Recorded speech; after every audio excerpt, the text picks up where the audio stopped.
Okay, let's unpack this. Imagine a high-stakes international meeting, and one major player just says, nope, not signing that. That's exactly what happened recently with India and the Shanghai Cooperation Organization, or SCO. Today, we're taking a deep dive into this pivotal moment. We want to understand why it happened. What does India's recent bold move within the SCO truly signify for its national security, for its relationships with key neighbors like, China and Pakistan? And what about the broader global stage? You're going to get a shortcut to being well-informed on a topic that's much more nuanced than the headlines suggest. Absolutely. And what's fascinating here is how this single event, this refusal, really reflects larger shifts. Yeah. The SCO, it was founded for security cooperation, right? Yeah, back in 2001, the Shanghai Five. Exactly, the Shanghai Five. And it's expanded significantly since then. India joined as a full member in 2017. They clearly saw it as a vital platform for economic, political, and security ties, especially with that China-Russia axis. Right. So to really get this, we need to rewind a bit. India's been a member since 2017. What was their primary focus within the organization before this recent event? I heard something about counterterrorism being key for them. That's exactly right. India's consistent focus, their strategic objective, has really been strengthening anti-terrorism cooperation, specifically through the regional anti-terrorist structure. You might hear it called RITS. RITS, okay. Yeah.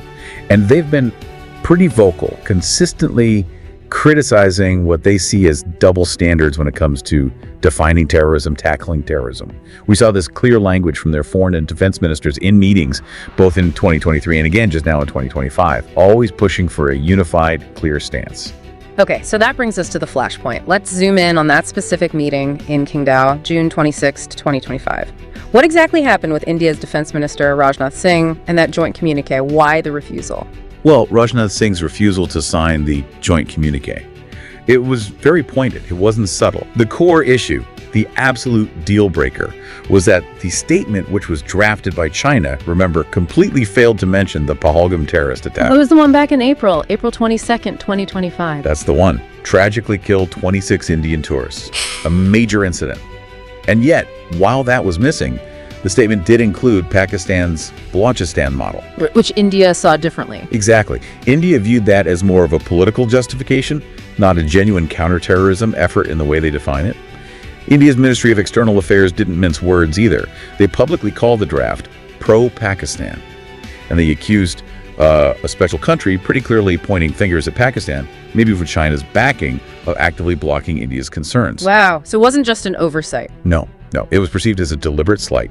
Strategically designed, it seems, to exclude India's key national security priorities from the SCO's joint narrative. And what did Rajnath Singh actually say at that meeting? When he was taking the stand, was he diplomatic or blunt? Oh, he was incredibly direct, very blunt. He actually said, and this is a direct quote, "Some countries use cross-border terrorism as a policy tool." That's pretty strong language for a forum like the SCO. It absolutely is. He went on to stress the need for unified action against terror attacks, holding financiers accountable, stringently accountable. And the outcome, the really significant outcome, was that no joint statement was issued at all. None at all. None. Which is, well, it's a rare step, a really significant move by India to express clear public disagreement.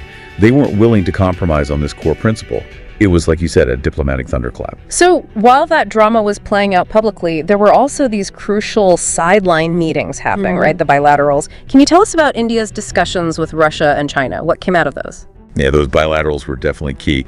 Rajnath Singh had important talks with the Russian defense minister. They confirmed the S-400 missile system delivery that's going to be completed by 2027. Okay, the S-400s, that's big. It is. And they also agreed on the upgrades for India's Su-30 MKI fighter jets. Now, this isn't just about buying equipment. This gives India a really big technical advantage. It significantly boosts their air dominance capability. Right. And China, what happened there? Well, that was interesting because it was actually the first meeting between Rajnath Singh and the new Chinese defense minister, Deng Jun. First meeting, okay, amidst all this tension. Exactly. And Rajnath used that opportunity to push hard for a permanent solution at the line of actual control, the LAC. He really emphasized the need to restore trust. So even with the SCO friction, this dialogue suggests there's still some commitment, maybe fragile, but still there, to de-escalation along the border, peace efforts. So this move by India, not signing the communique, it seems like more than just a statement. It feels like a calculated risk. Let's unpack the upsides for India first. This seems to have some real strategic benefits, doesn't it? Oh, absolutely. The upsides are quite significant. First, you have national clarity and policy firmness.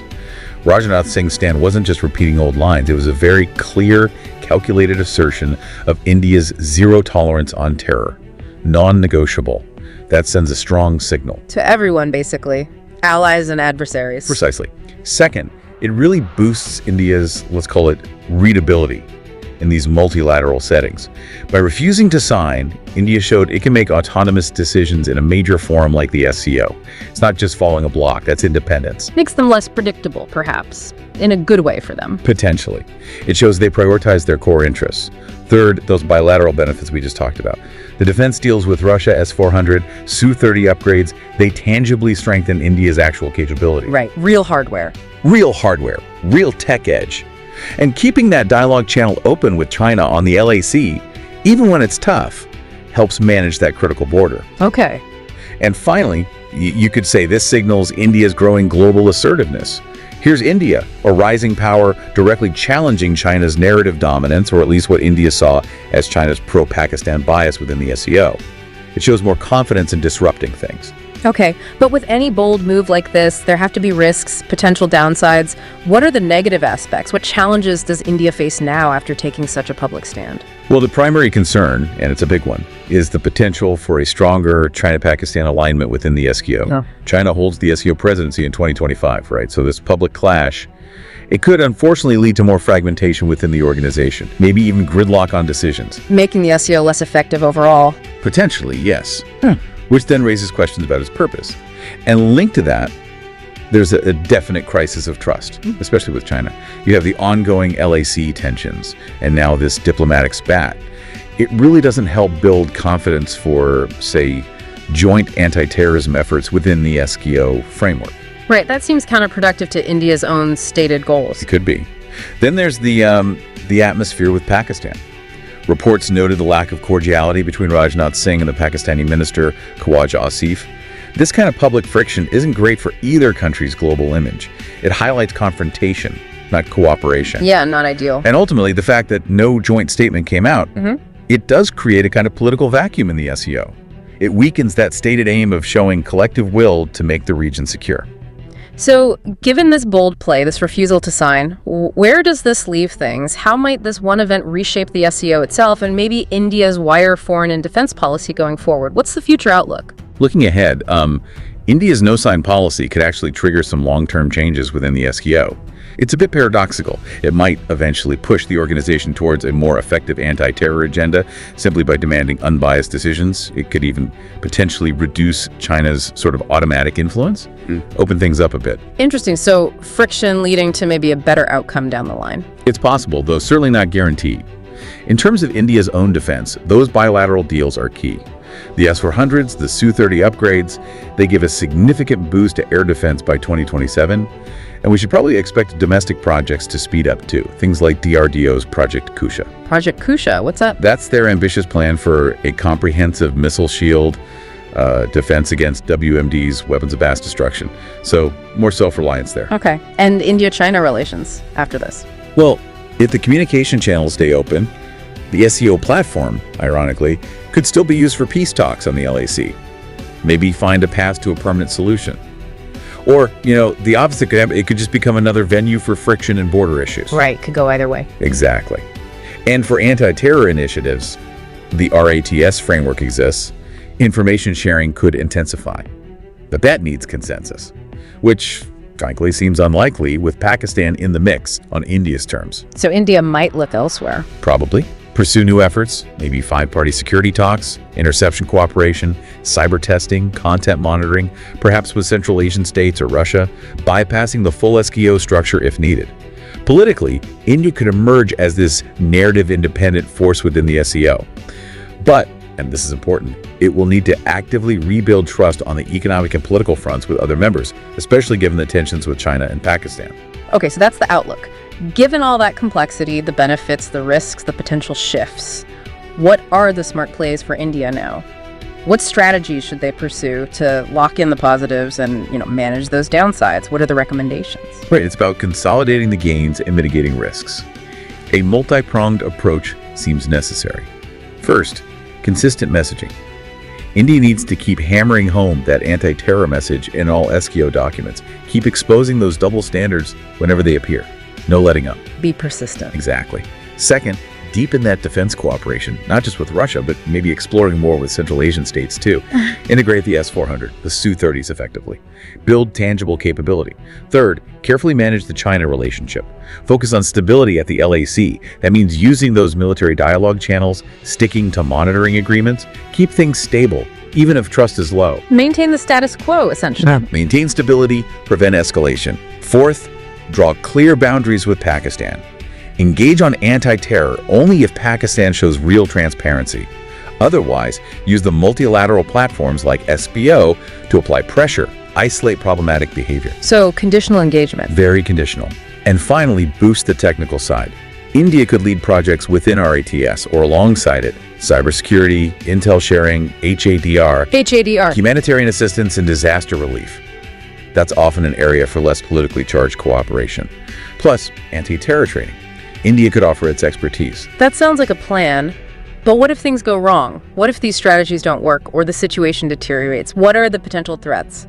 The worst case scenarios? Well, the risks are definitely there. The most significant perhaps is SCO disintegration. If this friction between the India camp and the China-Pakistan camp just keeps growing, it could seriously weaken the whole organization, the institutional framework. It just falls apart or becomes ineffective. Exactly. Or you can see really divisive policies emerge. Unilateral actions, statements within the SCO that just undermine any sense of harmony. Yeah. That puts more pressure on India, maybe isolates it. Okay. Then there's the risk of actual regional tension escalation. More trouble on the LAC, increased Chinese assertiveness, maybe more cross-border terrorism from Pakistan. All that obviously limits any chance of cooperation. A negative spiral. Pretty much. India also faces a credibility risk. If it's seen as constantly blocking things, or if it decides to step back from certain SCO activities, some might label it non-cooperative. That could diminish its influence over time. Right. And finally, there's an economic and cultural dimension. If political rifts spill over and impact economic cooperation within the SCO bloc, India could lose out on trade, investment, and influence in the region, a sort of distancing. So if we try to tie this all together, connect it back to the bigger picture, India's decision not signing that joint communique, it wasn't just a refusal, it was a powerful, clear, and definitely strategic move. It really emphatically highlighted India's core security priorities on a global stage. The message was loud and clear. Yeah, this whole deep dive really shows us, I think, that India seems to be on this path towards, well, national firmness, definitely more independence in its multilateral decisions, and doubling down on strengthening those key bilateral defense ties. It does feel like a fascinating pivot, shows a lot of growing confidence. It does. But the challenges, as we've discussed, they're equally clear. You've got the risk of disharmony, maybe even paralysis within the SCO itself. You've got that potentially strengthening China-Pakistan alignment. The ongoing LAC tensions haven't gone away. And, of course, the continued friction with Pakistan. Those are all very real. So wrapping this up, maybe a final thought for you, our listener, to consider. What really stands out to you from all this? Is this the moment India truly starts defining its own narrative on the world stage?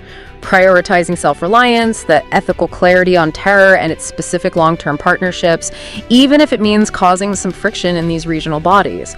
Or are the risks of potentially fracturing organizations like the SCO just too high a price to pay? That's our deep dive for today. We really hope this has given you a whole new perspective, maybe some fresh insights into what was a critical geopolitical moment. Until next time, keep digging, keep learning, and keep getting